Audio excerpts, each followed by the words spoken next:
नमस्कार, मी प्रियांका पाटील। आपण पाहत आहात राष्ट्रीय लोकराज्य न्यूज, निर्भीड बातम्यांचे व्यासपीठ।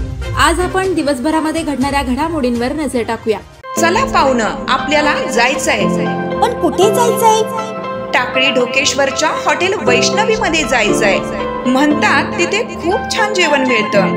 चला तर मग जाऊया।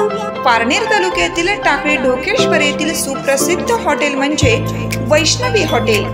या हॉटेलची चवच लई न्यारी।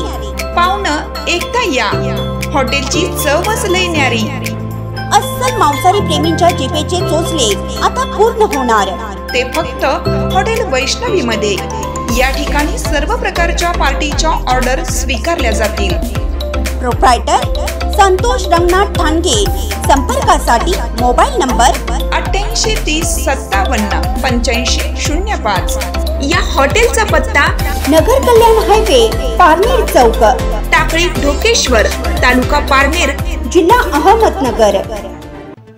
डिकसळ ग्रामपंचायत उपसरपंच पदी सौ मंदा शिंदे यांची एकमताने बिनविरोध निवड। इंदापूर ग्रामीण तालुका प्रतिनिधी अमोल भोंग।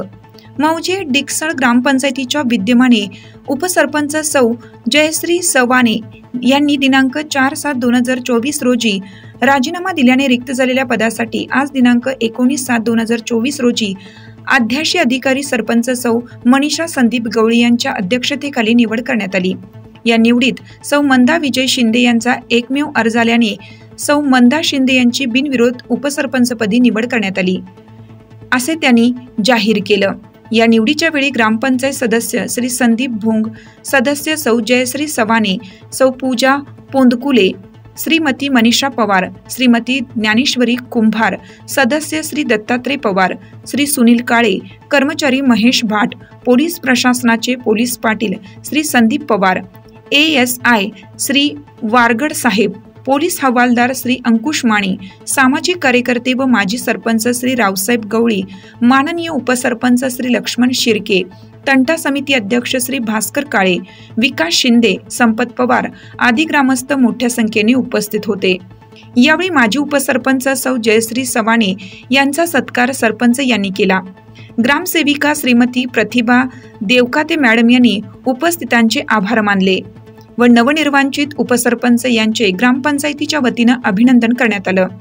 यावेळी बोलताना नवनिर्वाचित उपसरपंच यांनी गावच्या हितासाठी सदैव माझे योगदान राहील, असे त्यांनी सांगितले।